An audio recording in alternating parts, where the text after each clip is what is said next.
And good morning, ladies and gentlemen. Sorry about that little extra long music going on there, but had a few things I couldn't get turned on. But here I am, ready to go with your biblical, theological, and worldview questions. I'm Randy White, and this is Ask the Theologian. And because it's Thursday, I should remind you that on Thursday nights we study the book of Romans currently on our Thursday night online Bible study, 7 p.m. Would love to have you join us for that live or on the archives. We'll have a good time with all of that, and that will be a blessing. And I tell you what, this morning, why don't we start out with today's moment of evangelical garbage? Are you ready for some evangelical garbage? Here's Dan, who says, we've been visiting a small Baptist church, 60, 70 people, enjoying the fellowship. However,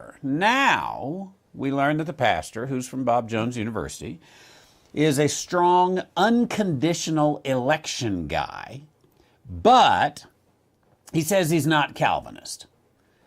Then, beginning Sunday, they're calling the sermon a homily. And then he's adding the Heidelberg Confession to begin Sunday mornings. And then Dan says, I can't tell you how frustrating it is that we have decided, and we've decided to make an exit after having talked with the pastor over coffee. So we're back to the drawing board looking for a church that comes close to right dividing. Well, first of all, I feel your pain. In a sense, obviously, I'm the pastor. I don't have to go looking for a church. If I don't like the pastor, look in the mirror. Or the theology of the church. So I do have that one benefit of, at least if you're the pastor, you can preach the sermons you want to preach rather than having to sit there and listen to them. But let's talk really. There's several bits of evangelical garbage going on in this. One, this is a Baptist church. Baptists historically are not Protestants. And furthermore, Baptists are not Reformed. That's not who they are historically. So a Baptist church that seems to be acting like a Reformed church, and in addition to that, it's got a Bob Jones University pastor, and Bob Jones University is known, for, at least has been known, for being a fundamentalist university that would not be Calvinist and would not be Reformed. So what's going on here that, let's suppose, I don't really know this Baptist church well, but I'm assuming if they've got a Bob Jones University pastor, I'm going to assume it's a fundamentalist Baptist church, or at least that's its heritage, independent fundamentalist church. I could be wrong. It could be one of the denominational Baptist churches, but I'm going to probably assume that its heritage is it's an independent fundamentalist church. Therefore, my guess is its heritage is also no creed but the Bible, and its heritage is we're not Calvinist. So here you come, and you've got a guy that, first of all, as the pastor, he strongly believes in unconditional election, but he says he's not a Calvinist. I don't know what you are. If you believe that people, individuals, like Dan or Randy, are unconditionally elect to salvation from before the foundations of the world, but I'm not a Calvinist. That, I think, in and of itself is just a little bit of garbage, whether we call it evangelical garbage or just theological garbage. Calvinism is unconditional election. That's almost the definition of Calvinism, is that God is unconditionally elect those whom he chose for salvation. So how do you hold these two? It's kind of like, I don't know, like saying I'm trying to even think of a good example, that, I love the color green, but I'm not a greenie. I'm not one of them. I just love the color green. Well, some of these things go together. And unconditional election is so part and parcel with Calvinism that honestly, on that one, I would say a skunk by any other name is still a skunk.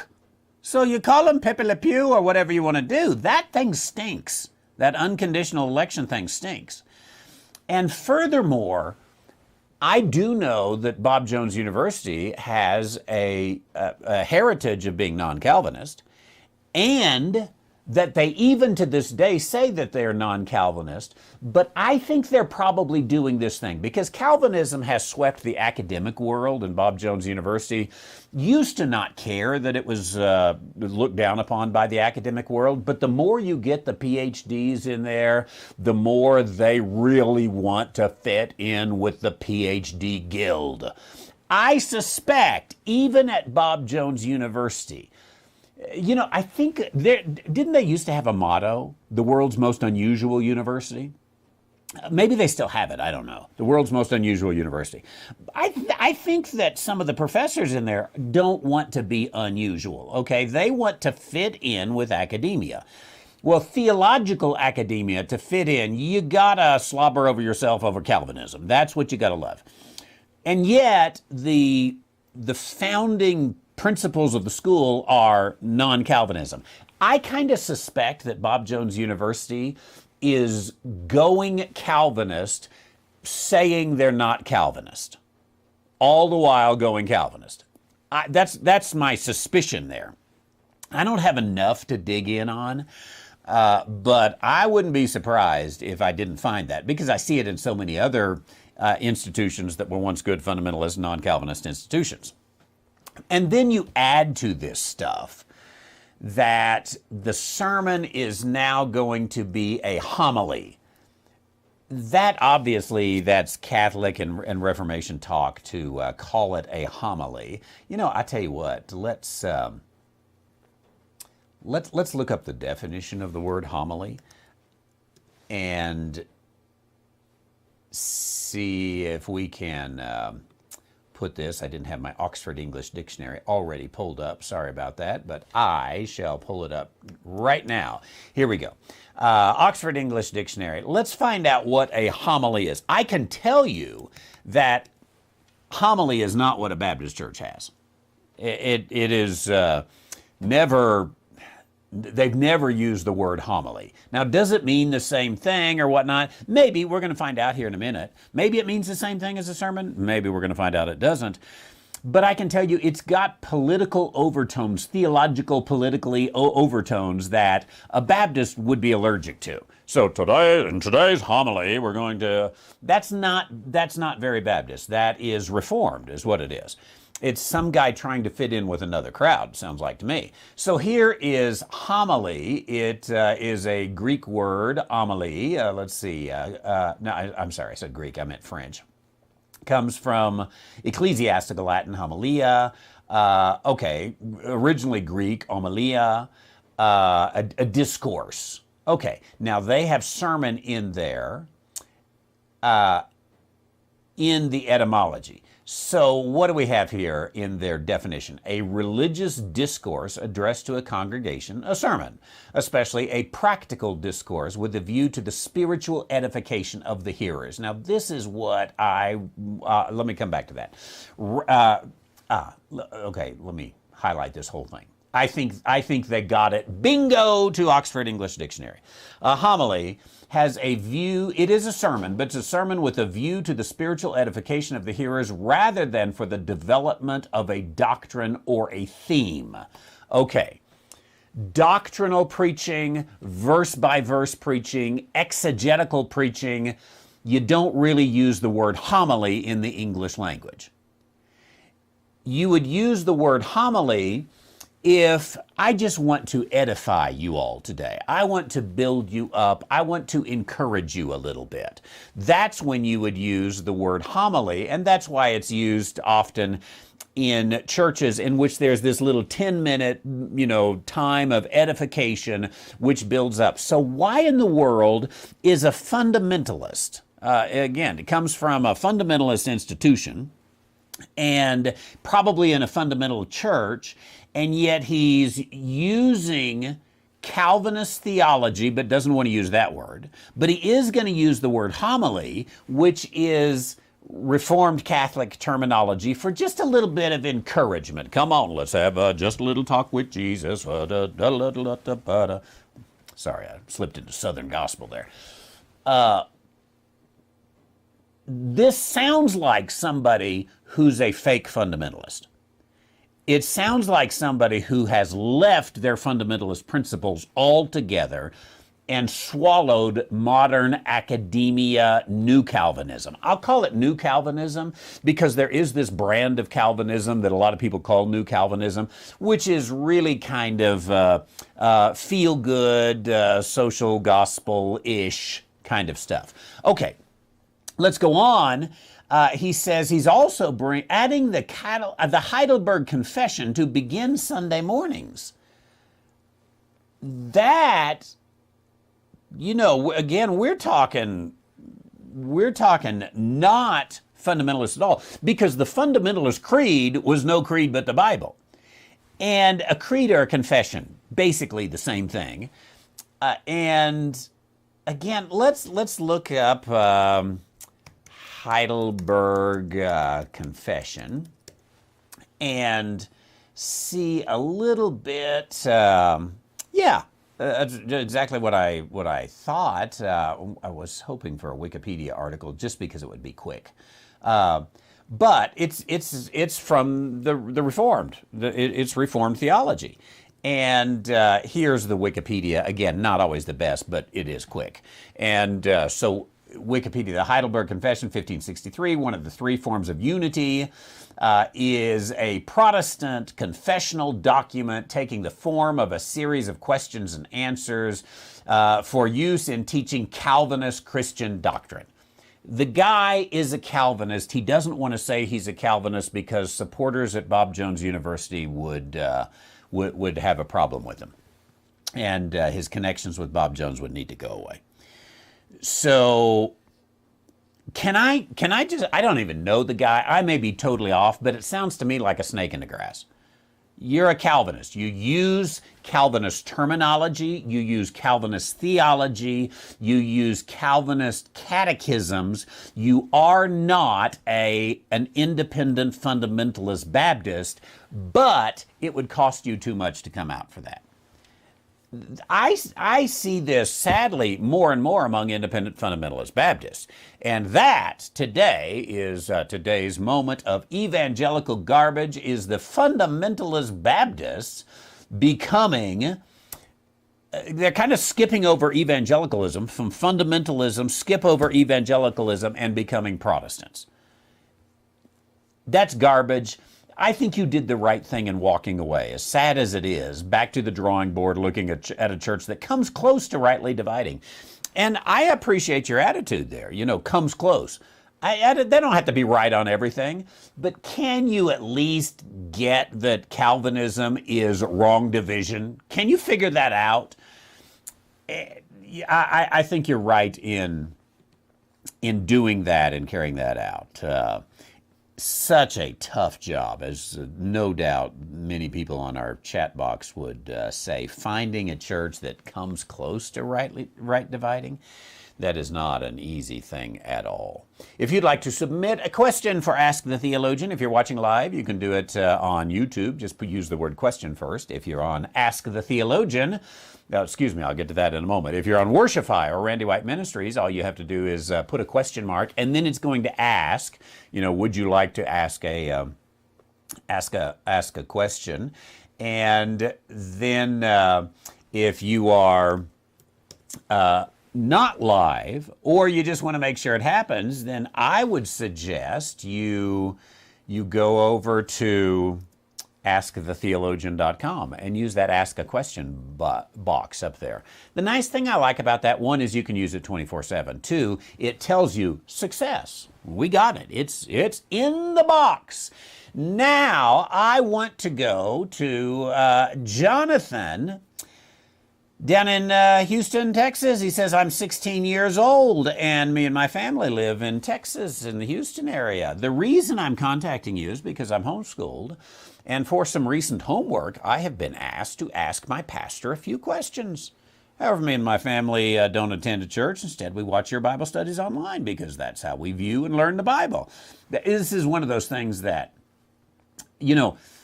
10, 15 years ago, Jonathan's 16. At the beginning of your life, it would have been almost unheard of. Even in Jonathan's life, would have been almost unheard of for a family to go to church in their living room with an internet preacher.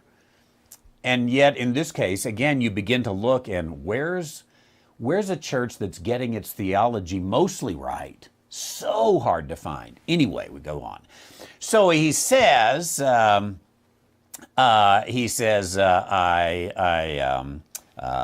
see, I need to get some answers for these questions at school. Can I stop right there and say another good thing? I like homeschooled students.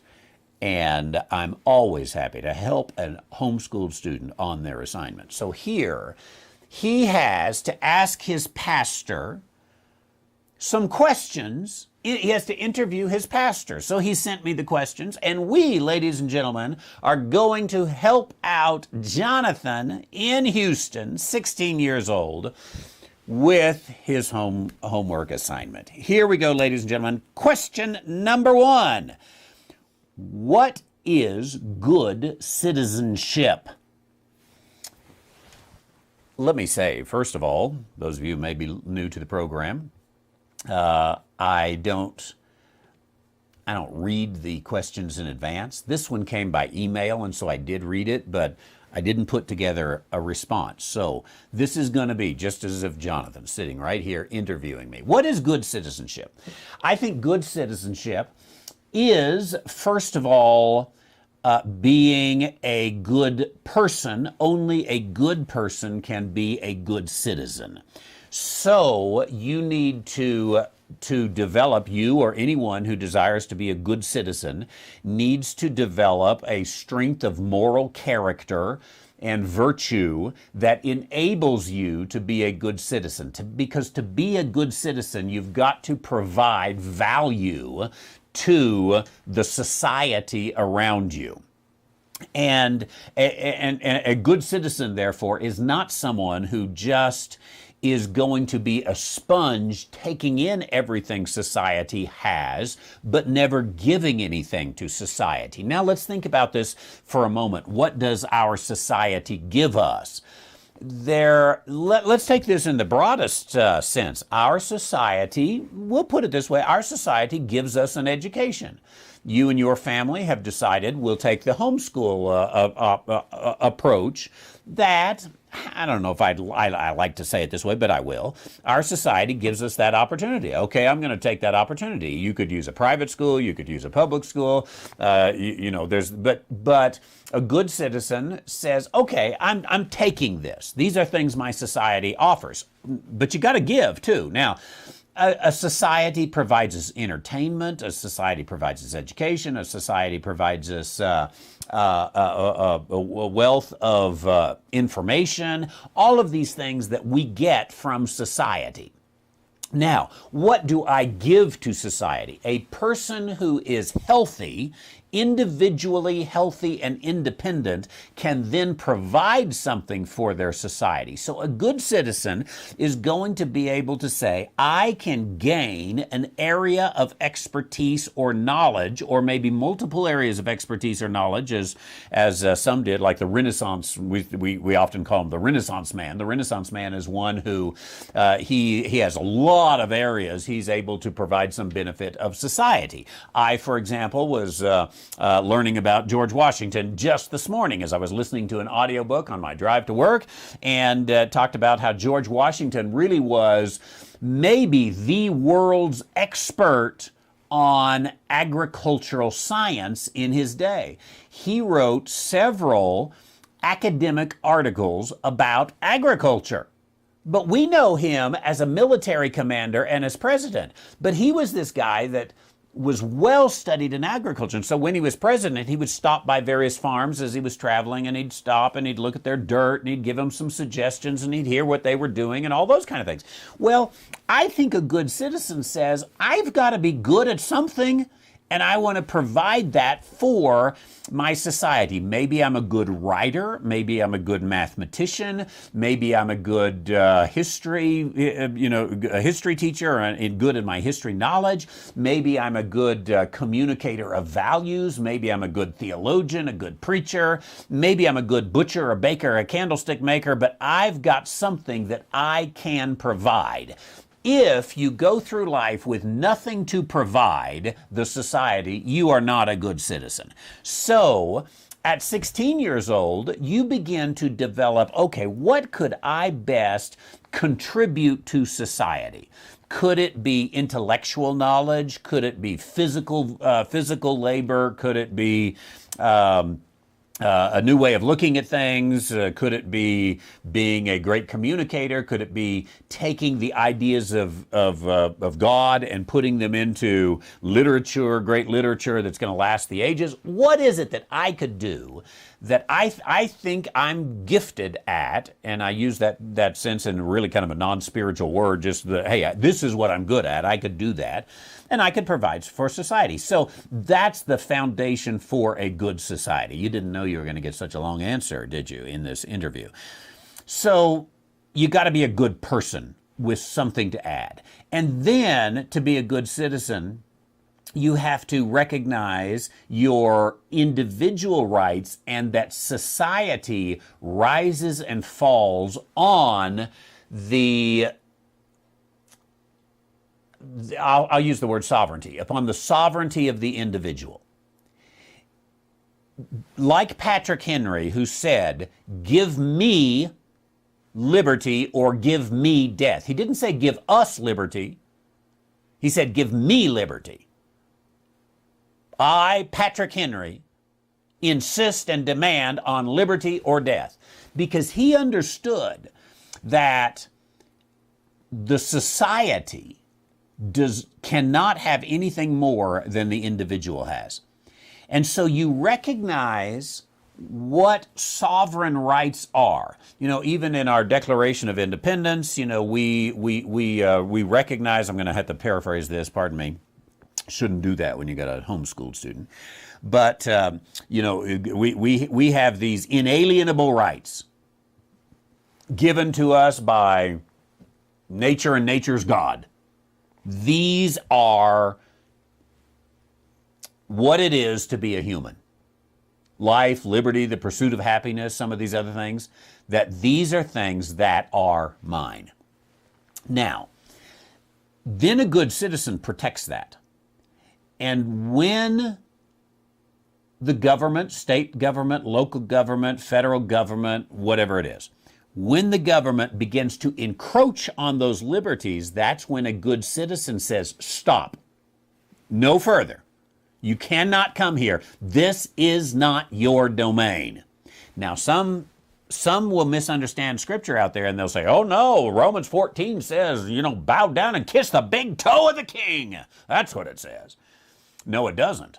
Romans 14 says that God has ordained a specific role for government. And when government gets out of that God-ordained role, they need to be stopped quickly, succinctly, immediately. A good citizen does that. Imagine if good citizens across the nation came together every time one of our governments came together and encroached upon our personal liberties. Imagine if we all knew what those liberties were and we stood and we fought for them. That makes a good society. And then I think a good citizen, he has something of value to give. He understands the individual sovereignty, and he protects that from government encroachment. And then I think there comes a time when he says, I need to do some public service of some kind. This is not really service that is going to be to make me money. You know, I've offered the world widgets, and I create widgets. I make better widgets than anybody else, and I sell widgets, and I make a handsome living at that.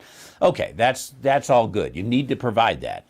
But somewhere a good citizen says, okay, there's just a duty for me to go out here and help society in some way. So maybe I'm going to be a volunteer firefighter in my community. Maybe I'm going to be a police chaplain. Maybe I'm going to visit at the veterans home. Maybe I'm going to, I'm going to do my role in voting. Maybe I'm going to run for office. Maybe I'm going to be on the school board. Maybe I'm going to be president of the United States.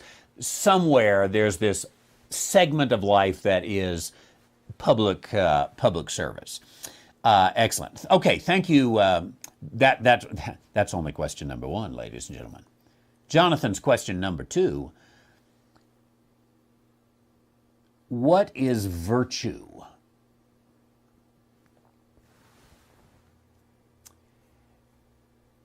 You know, I want to look up the etymology of the word virtue, because Jonathan is a homeschool student and he listens to our preaching. I think he probably knows what the word etymology means, but it's the origin of a word. And I'm interested in the origin of the word virtue. To answer this question, what is virtue? Here, I brought it up on Oxford English Dictionary. Anglo-Norman vertu, okay, it's from the Anglos, came into the French. Power,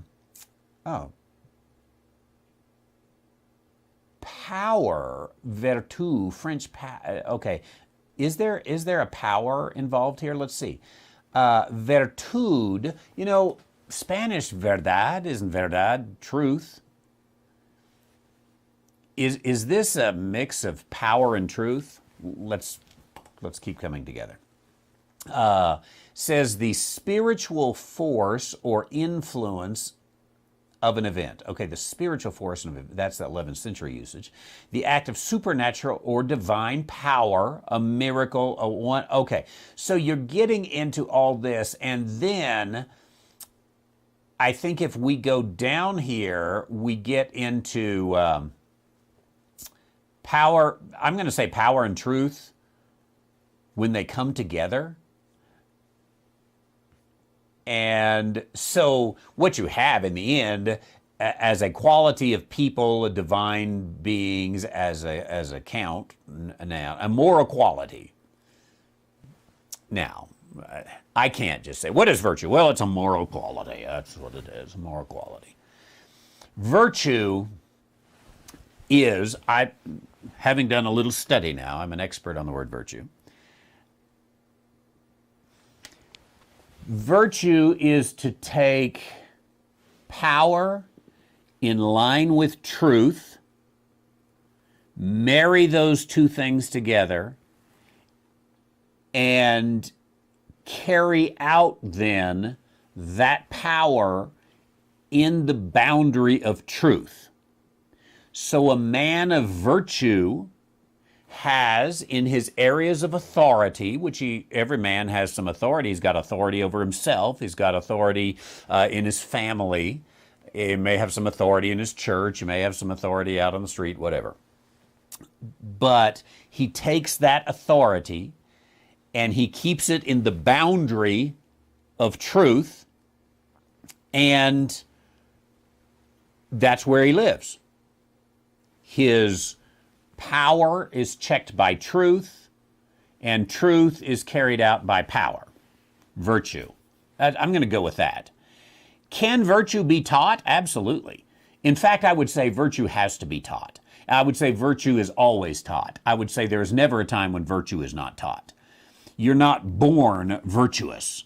First of all, you have no power, and second, you don't know any truth. But as you grow, you're given by your parents, you're given a power, a little more power, a little more power, a little more power. And, someday the day comes when you're, 18, 19 years old or something, and that your parents say, okay, we're done. We're done. Now it's your ball game. You take it from here. And, they probably won't say it as bluntly as I would, but what they mean is, it's time for you to get a job and get your own house. Time for you to move out. And that's what we want as parents, by the way. You know, we want to see, hey, look, he educated himself, he started a business, he whatever it was he did, went in the military, whatever. But boom, so the power grows, and as the power grows, the knowledge and the adoption of truth better grow as well. Because if the power grows, I need a chalkboard. If the power grows beyond the truth, this segment in here is tyranny, dictatorship, abuse, bullying, you know, on whatever scale. It's a disastrous little segment where you've got more power that's not operating within in the boundaries of truth. There is no virtue there. Parents have to teach this. And so I think this is one of the reasons it's a good thing as a parent to give their child more and more authority, more and more power that is theirs. You can have this, that's yours. And make sure they have the truth to go with it. The worst thing you can have is to be given power but never given any truth. And that happens to a lot of young people today. You know, here's the keys, go for it. And yet there's no degree of verdad in all of that. That is going to be a problem. So I talked about what is citizenship, what is virtue, and can virtue be taught? Absolutely, it must be taught, has to be taught. And I know that Jonathan is being taught that virtue. Thank you very much for the interview. I appreciate it. Here on Ask the Theologian, let's pick up with Edith in Missouri. Good to see you today, who has a question on, see if I can get to Biblify here for the scripture. There we go. And the question has to do with Philippians chapter 2, verses 5 through 8. And she wants to know, should we use Philippians 2, 5 through 8 to interpret 1 Corinthians 2:16? Well, I tell you what, I'm going to go backwards. I'm going to look at 1 Corinthians 2:16. First of all, this is the verse we're trying to interpret. For who hath known the mind of the Lord, that he may instruct him? But we have the mind of Christ. Okay, I suspect that what we're mainly trying to interpret here is the mind of Christ. What is it to have the mind of Christ? We have the mind of Christ. What is that? In 1 Corinthians, I'm going to make an assumption here.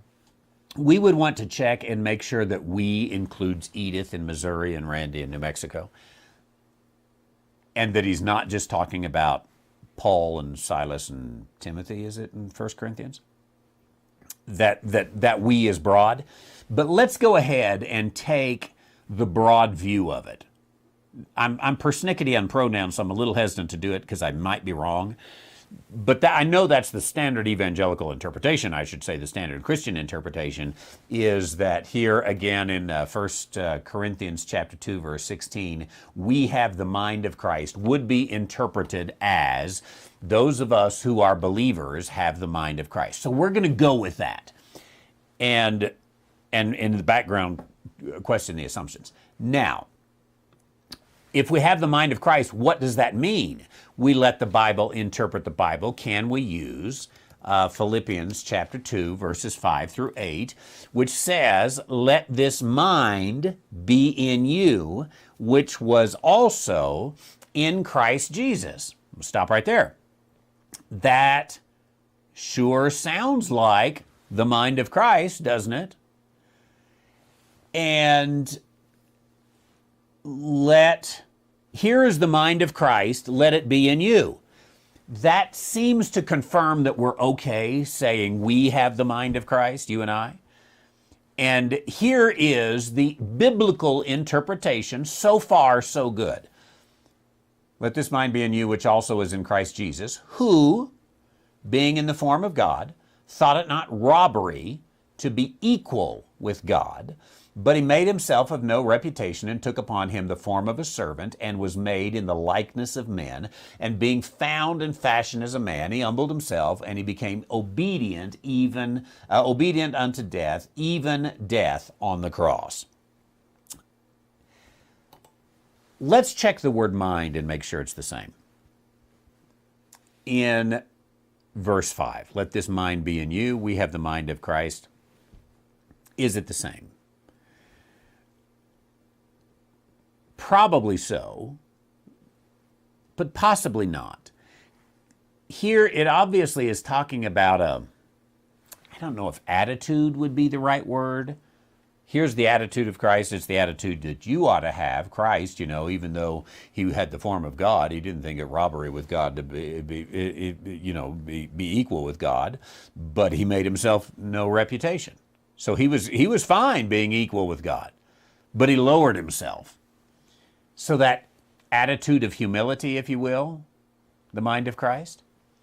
Let's check it out. Let's, at Biblify, turn on Strong's Concordance, and this mind, that is word number 5124 right there. Word number 5124.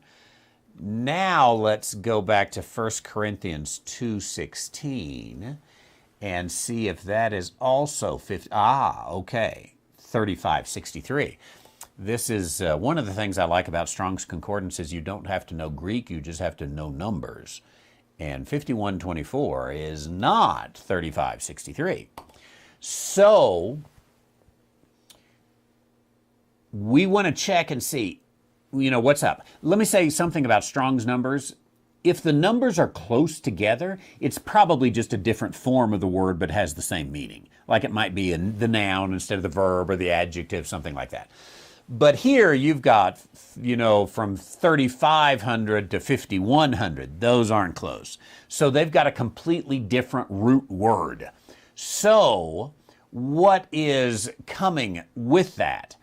Okay, let's go back here. We're in the 1 Corinthians passage. Let's turn on the interlinear and see. Okay, this is the word, back off there, the word nous, which is the mind. I was trying to think of an English word that comes from there. Nouthetic is getting your thinking straight. So the mind. I am going to pop up the definition right there. Okay, the intellect, the mind, by implication, meaning divine or human in thought, feeling, or will, probably from the base of 1097. It's translated in the King James as mind or understanding. And it shows the roots, but none of those are the same. So let's call this the intellectual mind. We have in 1 Corinthians again, who hath known the intellectual mind of the Lord that he may instruct him? But we have, I was actually reading from the wrong one, but it's the same word. We have the intellectual mind of Christ. Might be different. We might find out that the answer is no, though without a little study we thought it was yes. But let's carry this through. So the intellectual mind in 1 Corinthians, we have the mind of Christ. Philippians chapter 2, verse 5, then is let this mind, okay, tauto is actually the this, let's back up. Phroneo is the word. We get the word phroneo. We get the word frantic. She's frantic. Oh my goodness.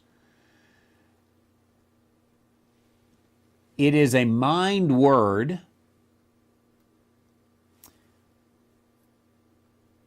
A person who's frantic, their mind won't stop. They're just, it's spinning.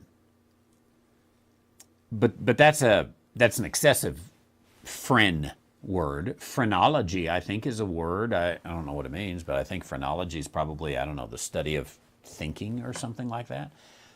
Let's see. Phreneo, to exercise the mind. Entertain or have a sentiment or opinion. By implication, to be mentally disposed, more or less earnestly, intensively, to to interest oneself in, to set your affection. Okay, therefore, I'm going to come and say, I don't think we should use Philippians 2. I started to go there, but then, what seems right at first, once you dig in, you might find, oh, not so much. We have the intellectual mind. Let me say it different. We have the intellect of Christ. There, keep backtracking on this. Eventually, you find the answer. That makes me suspicious on whether or not that is true of Edith and Randy. Do I have the knowledge of Christ? Is Paul saying that we, the apostles, maybe, or Paul, Silas, and Timothy, we know what Christ was thinking. We have the intellect of Christ. We have the knowledge of Christ. So listen to us. And then when Paul writes in Philippians, he doesn't say we have the nous, we have the phreneo, we have the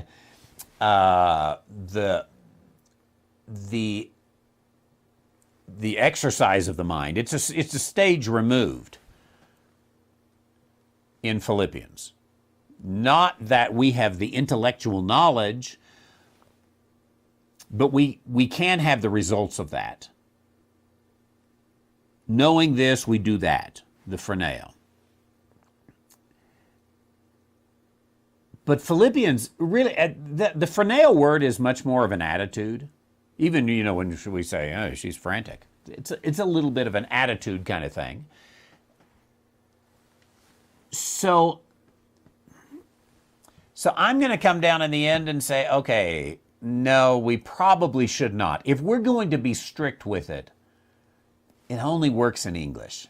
And I don't like arguments that only work in English. I want them to work in Greek too. And I think if we were just reading a Greek New Testament, we wouldn't make the connection between 1 Corinthians 2:16 and Philippians 2:5-8. Which then makes me say, I think in Philippians, he's definitely saying that you and I ought to have this mind. Let this mind be in you. I mean, he clearly says it.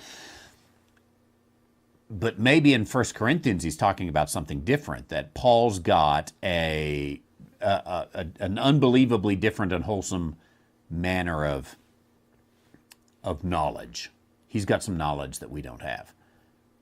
Good question, Edith. Good connection there. I appreciate all of that.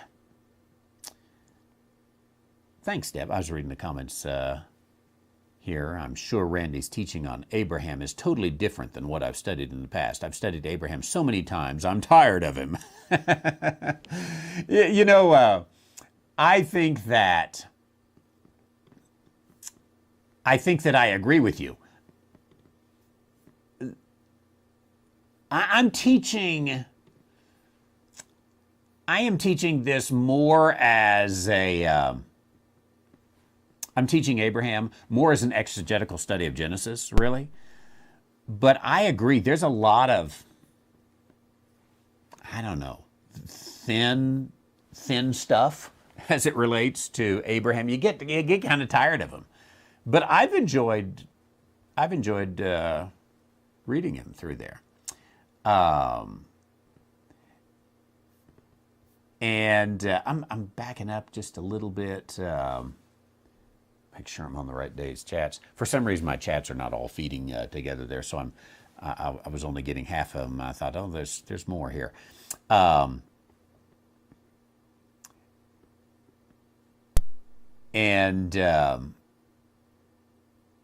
I want to jump back to the Bob Jones because there's some comments on it. The first Bob Jones was not a King James Version only advocate. Bob Jr. and Bob III was also not KJVO. I didn't really know that. I would have assumed they all were. I preached once with Bob III. He and I were on the same platform, and I met him, got to know him, that kind of thing. And I thought he did a good job in his preaching. It's really all I know there. Jerry says some of the KJVO crowd can be pretty caustic in their criticism of modern versions, and those who use them, I keep my distance from them. KJVO, Cliff says, is like Baptist. It comes in all sizes and shapes, from Flat Earth to Sam Gibbs to Ruckman to It Sounds Nice. You're exactly right. Really a broad variety when you talk about that, and gets awfully interesting. Okay. Looking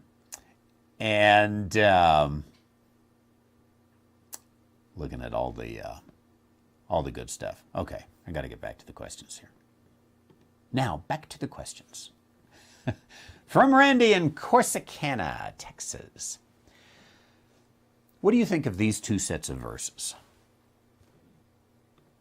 Luke 9, 49 through 50, and Philippians 1, 15 through 18. I'm going to go ahead and read to see what the comparison is before we compare. Luke, that's interesting. Lisa says we used BJUP, Bob Jones University Press curriculum, and New King James Version was recommended. I wouldn't have expected that, but I'm not an expert on Bob Jones. It's in the Carolinas, and I'm in New Mexico, but I wouldn't have expected that.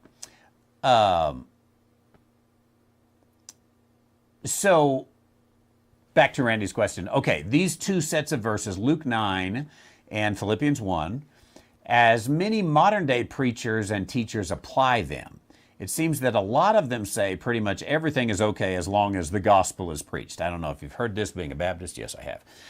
But I grew up in a Southern Baptist church and then joined an independent fundamentalist church as a teen, and each were pretty much the same in their interpretation as long as the gospel is preached. Where would you draw the line, or can there even be a line drawn? I reckon people will do what they want, but I like to have an answer when it comes down to it. Excellent. So let's look at these two passages of Scripture, Luke 9, 49 through 50. And Jesus answered and said, Master, we saw one casting out devils in thy name, and we forbade him, because he followeth not with us. And Jesus said unto him, Forbid him not, for he that is not against us is for us. Okay, there is a kind of a prevailing attitude. Well, as long as the gospel's preached, that's all we need to worry about. Philippians chapter 1, verses 15 through 18, some indeed preach Christ, even of envy and strife, and some also of goodwill. The one preach Christ of contention, not sincerely, supposing to add affection to my bonds, but the other of love, knowing that I am set for the defense of the gospel. What then, withstanding every way, whether in pretense or in truth, Christ is preached, and I therein do rejoice, yea, will I rejoice. I think, okay, you are exactly right. Many, and you see this a lot in the Baptist world, and I've probably most of evangelicalism, you see this. You see a lot where, hey, well, as long as the gospel's preached, that's all that matters. It's really all that matters. And that's often used when somebody brings up, do you know what they're doing over here? They got this carnival atmosphere over here. They're giving away iPads to every 14th person that comes. They get an iPad, and the verse 13, they get a gift certificate for a green chili cheeseburger. And that's what they're doing down there to get all those people. Well, as long as the gospel is preached. That's it. That just seems to be over and over again. Now, I think if we were to go to both of these and look at the context, we would see that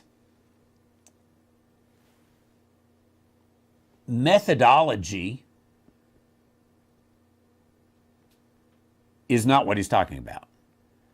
And theology is not what he's talking about. Maybe here he's talking about motive. I think in Philippians he is, because there were those I think if we were to go back and look at my notes at the book of Philippians, there were those some were preaching Christ kind of to get Paul in trouble. That was their motive, but they were preaching Christ right.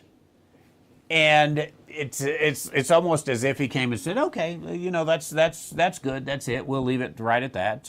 Let's let that happen." So maybe the motive is what is in both of these. We would want to look a little further into the Luke 9 passage, and we would want to recognize in the Luke 9 passage the gospel wasn't being preached. Watch our Rightly Dividing the Gospel series for that one, session number 2 even. So I think that we ought to say, you know what? If a person is preaching the gospel correctly, I don't really care what their motive is. They want to stay out of prison. They want to impress their girlfriend, whatever. If they're preaching it correctly. But what else is going on?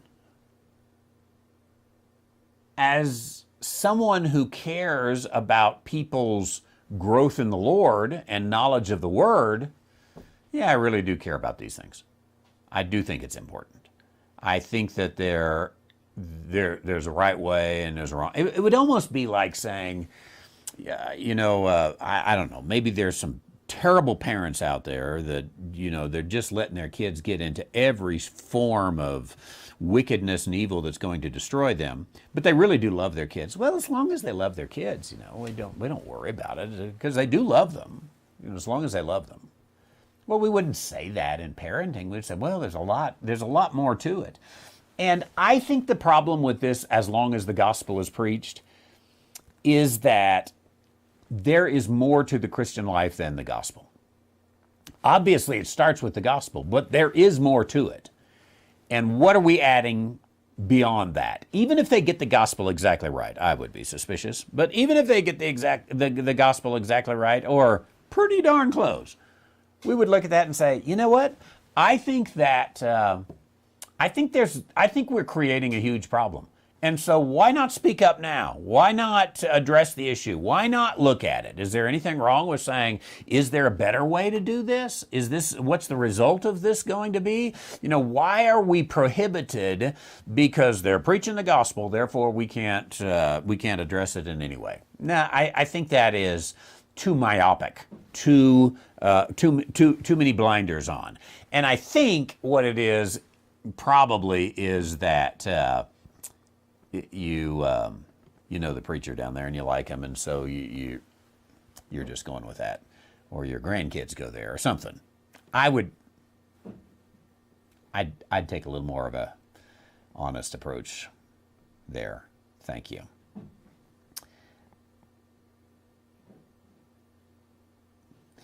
Deb brings up Jim's question, and the answer is I didn't answer it. I'm going to back up through and see if I can find it so I don't answer it twice. But because I got some old ones in here, and well, I'm not seeing Jim's question that Deb tells me I missed, but I am going to assume that I missed it. And I don't want to do that. So Jim in South Carolina asked, with the help of Deb, thank you, Deb, is John 1:11 through 12 a promise of the kingdom gospel to non-Jews? He came unto his own, and his own received him not. But as many as received him, to them gave he the power to become the sons of God, even to them that believe on his name. Quick answer is yes. Those verses, well-known verses, often used in a gospel presentation even, I think that's a kingdom promise. He came into his own, the Jewish people. His own received him not. Obviously, the fourth gospel is written after the fact. It knows that his own received him not. But as many as did receive him, well, who did he come to? His own. So who are those that did receive him? His own. So I think you can insert the words and not be inaccurate here. In fact, I think you're more accurate if you insert the words. But as many of his own as received him, to them gave he the power to become the sons of God, even to them that believe in his name. Now, this, I think, is talking about, when it talks about the power to become the sons of God, that is a kingdom promise. That is, he empowered them to endure to the end, in this case, the end of the kingdom offer.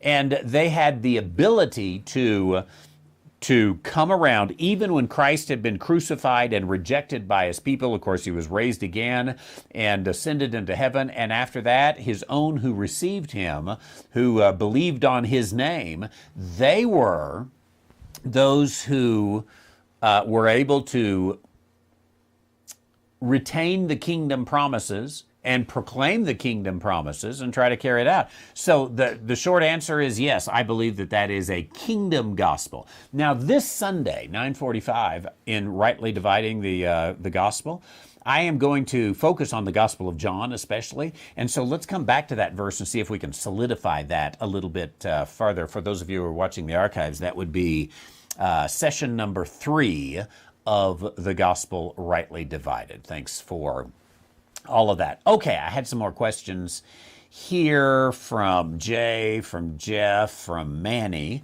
And let's start with Jay in the morning and get all of that right. Thanks today. We had a little bit of moment of evangelical garbage. We had an interview the pastor time. We had a number of good questions. It was good to see all of you.